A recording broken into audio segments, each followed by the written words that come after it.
TikTok is significantly more harmful than we feared 2 years ago. At least 15 children aged 12 or younger have died in tragic accidents around the world, from Milwaukee to Sicily. After undertaking what appeared to be a harmless challenge on TikTok, the Blackout Challenge invites people to record holding their breath until they fall out, and viewers can virtually watch as they regain consciousness. Despite the fact that this is obviously unsafe for anyone on the globe, the practice had considerably more severe implications in the hands of youngsters. Time and again, the NyQuil Challenge, the Penny Challenge, and the Milk Crate Challenge. TikTok created one deadly viral trend after another, putting users, particularly younger users, in tremendous threat. We investigated TikTok's mental health implications, but it appears that the self-inflicted hazards directly related to the program are far-reaching and have far-reaching implications, ranging from health and safety to privacy and security. What should we do, given the vast list of issues TikTok appears to pose to the broader public? What are our options? Can TikTok be fixed, or should the app be banned entirely? One of the risks of excessive TikTok usage is that it may leave us with less time as a society for more important things like art. TikTok is currently worth an estimated $50 billion, which may seem like a lot, but it's nothing compared to the $1.7 trillion asset class that is art. Dopamine is released when you watch canines do dances or amateur chefs prepare lavish feasts. Before we get into how deadly TikTok has become, I think it's vital to note that it's not all awful. TikTok's ascension to the top has been dramatically expedited. Everyone was obliged to stay indoors during the pandemic, with no physical access to their friends, family, or neighborhood. In an effort to help us find a way to connect, young people have taken to TikTok in droves, posting videos of themselves performing Sidley dances and completing challenges as a means of relieving their isolation and reconnecting with their peers.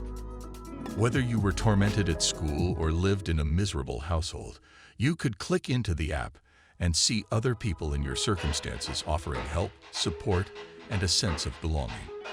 Unfortunately, as with most things, there is far more to it than meets the eye. Spend a few minutes on the app, and you'll quickly realize how tough, if not impossible, it is to leave. People now spend more time on Facebook than any other social media network, with a global average of 96 minutes each day. And for some, the figure is significantly higher. This is just too much time spent on a single app for anyone. But it becomes worse when you consider that over half of TikTok users are teenagers. Many of them are under the age of 13. Creators and users who use the app to destigmatize mental health see the benefits of more people knowing about and discussing these topics. But isn't that only true if people are getting the appropriate information?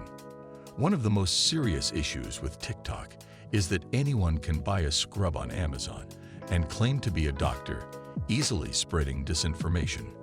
There is no official fact-checking. We often hear only what we want to hear. If we have a concern about a symptom, these videos may have the similar effect of making us believe we're dying when we're only suffering from moderate allergies. When you think about it like that, you understand that the TikTok video can actually aggravate our feelings. Is it going to help us feel better or make us spiral if we're concerned about a relationship or a job encounter and we're constantly seeing footage of other anxious people?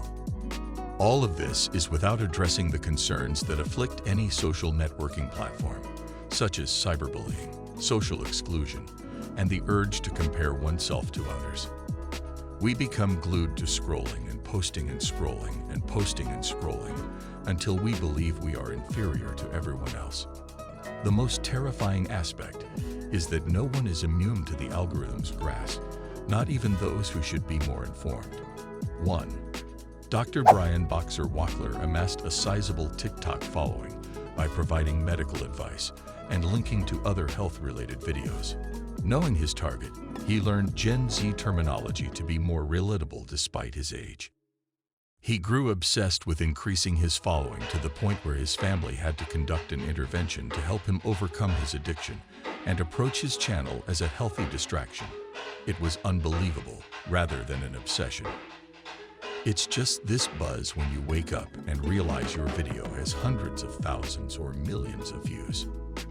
Those are genuine effects. I mean, those are the same effects that individuals experience when they use drugs. He published a book on his experiences with social media addiction in late 2022. To sustain view numbers, creators must constantly create new videos. The strain and burnout are real, regardless of your age, education level, or MIQ score. In that way, TikTok is a tremendous democratizer of our time, but with devastating side effects. The major question remains, is TikTok fixable? Is there any way to counteract the dopamine rush we get every time we open the app? The issue is that the software wants us to get addicted to it. That keeps it relevant, keeps users, and increases downloads. We may limit screen time or force our phones to take app breaks as much as we like. We won't change if the app doesn't. That's fine, mostly. They'll be fine if they obsess over TikTok dances or compare themselves to beauty influencers. Their lives won't change. Children are more at risk. TikTok alone erased 41 million underage accounts in the first half of 2022, but that's pointless. The site has 40,000 global moderators who examine potentially dangerous videos. Catching up is impossible. The app sees 1 billion videos daily. Each moderator would have to view 25,000 one-minute videos, 416 hours of content every day. It's impossible. How do we protect kids? Blocking underage users from social media is impossible because they cannot be verified. What if not? In 2021, TikTok met with facial aid estimation software developers to distinguish between children and teens without identifying or storing them. Today's TikTok discussion must include privacy. Most internet users know their data is saved, read, and used. TikTok and its parent company, Byte, go beyond accepting all cookies without question. An internal investigation found that ByteDancing workers had been snooping on U.S. journalists who covered the app to find anonymous sources. A 2020 iPhone security update found TikTok capturing Apple users' inputs. ByteDance is not the only corporation accused of this. Uber and Facebook have tracked journalists using their apps, such as TikTok. Uber was proven to be violating global regulations from 2014 to 2017 in over 124,000 press documents in 2022. Meta, Twitter, Google, and Apple use our personal data. What's ByteDance's deal? Geopolitics. China-based ByteDance. TikTok denies sharing user data with the Chinese government, but lawmakers, journalists, and others are willing to challenge them. China steals massive amounts of data on Americans and other governments, but can TikTok and its billions of user profiles give a more direct line? If security concerns are validated, the site may see extensive fraud hacking or influence operations. U.S. legislators have warned about the software and taken administrative action to address its security risks. In modern politics, congressional calls have united Republicans and Democrats against a common foe. Closed doors. The committee and TikTok executives reviewed U.S. foreign investment. For years, TikTok is negotiating with the Treasury Department to secure American user data, to correct things, reduce threat, and restrict user exposure. Will it work? Contract discussions and hearings won't work, and fixing isn't an option, many think. TikTok bans are growing in the U.S. and elsewhere. U.S. military banned app in 2019. All government devices block TikTok, and Congress is considering banning it. Imagine that. The world's most popular app is unavailable in the U.S., prompting revolts, cheers, confusion, or a reimagining of society to imagine living without TikTok. Take India, China's neighbor.